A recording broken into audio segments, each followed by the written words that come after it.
A momentous year of news.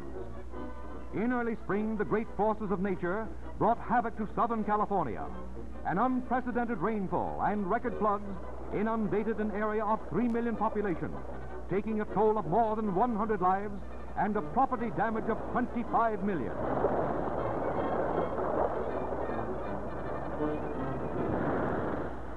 In late September, nature again rebelled.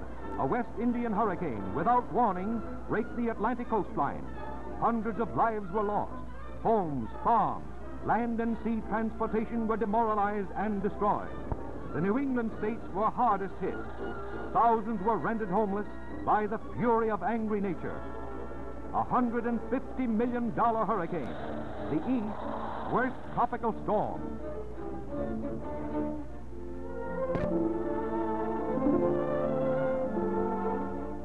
All Holland applauds the royal christening of Crown Princess Julianna's baby girl.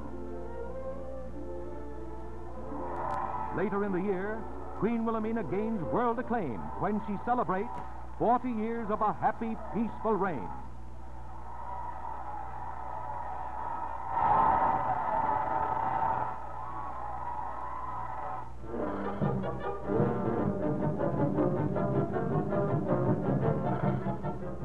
In war-riddled Spain, brother continues to annihilate brother. Franco's insurgent army captures city after city. Hundreds of thousands of non-combatants suffer the indescribable horrors of a continuous nightmare of fear and destruction, a tragic price for power.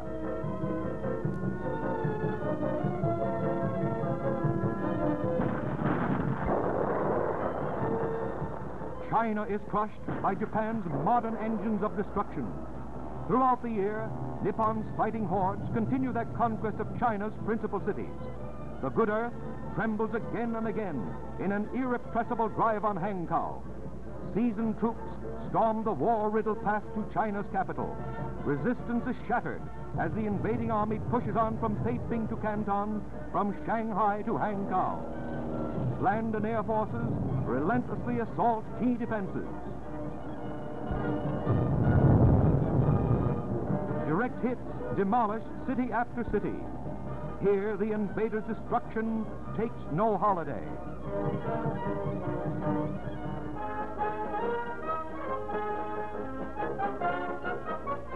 A grateful nation honors a brave sailor for heroism during the bombing of the ill-fated USS Panay.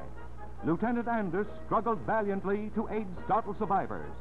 To him, the Navy's coveted emblem of honor and the firm salute of a thankful nation.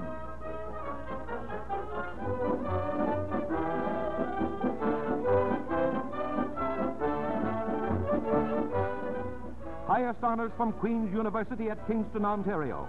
Here the United States Chief Executive attracts world comment with this unprecedented statement.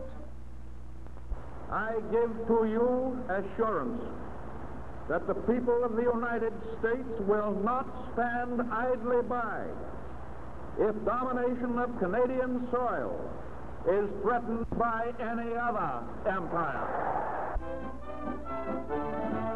Later, he visits the newly completed Thousand Islands Bridge and joins with Canada's Prime Minister Mackenzie in dedicating this true symbol of international peace and progress.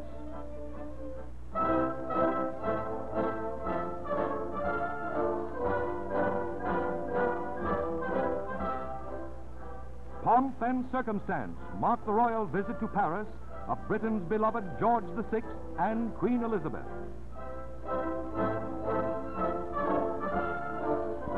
All France acclaims the monarchs as they ride through the historic boulevards of the nation's capital to the Arc de Triomphe.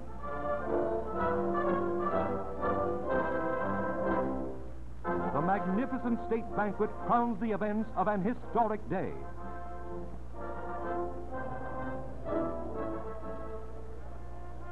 Later, King George at the tomb of France's unknown soldier pays humble tribute to France's World War heroes.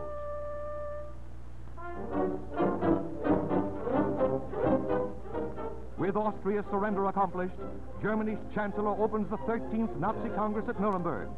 Here he thunders his war threat to an anxious worldwide audience and demands the right to self-determination for 3,500,000 Sudeten Germans. President Benesch dramatically rejects Germany's ultimatum. Deep shadows of another world war spread over the universe. The small nation prepares for war as thousands of Sudetens flee to Germany.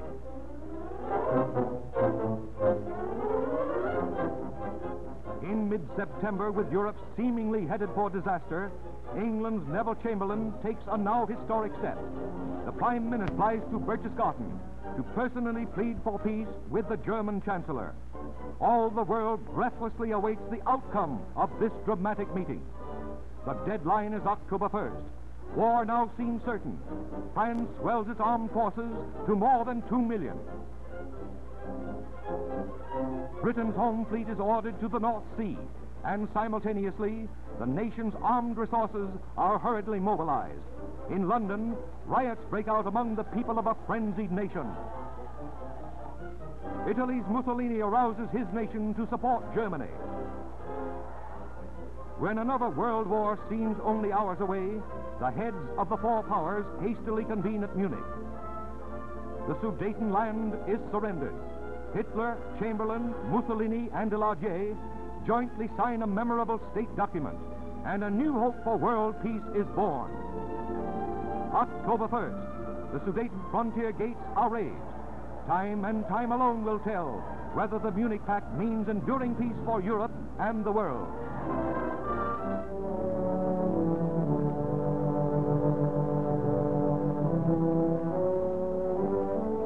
"20 years ago, the engines of war destroyed the Cathedral of Reims, a world-renowned shrine.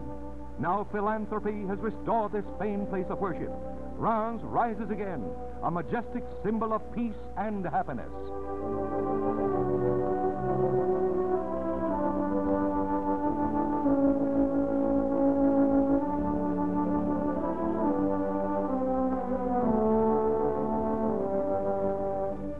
At New Orleans, the 8th National Eucharistic Congress is held. Cardinal Mundelein imparts the sacred papal blessing to a vast audience, a solemn assembly of inspiration.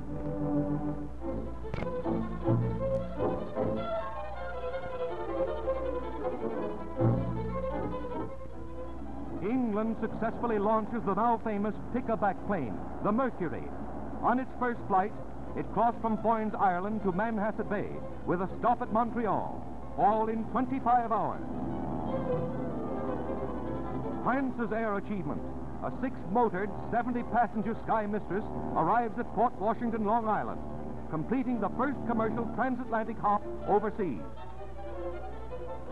America's biggest transatlantic airplane is launched, another major contribution to aviation's forward march. Smashing all records, Howard Hughes outdoes Jules Verne's wildest dreams. Around the world from New York to New York in 4 days. New aviation history is written when this Lockheed monoplane returns swiftly and safely with its crew of 4. A real sportsman, a daring aviator, a true pioneer of the world's airways. On the heels of the Hughes flight, Douglas G. Gone Again Corrigan and his 9-year-old crate make unexpected sky history. Corrigan flew the Atlantic by mistake and flew right into the hearts of the world. From New York to Ireland in 28 hours. Then back to America, back to a waiting, cheering multitude. Here he is, Wrong Way Corrigan, who made the East the West the East, and history upside down.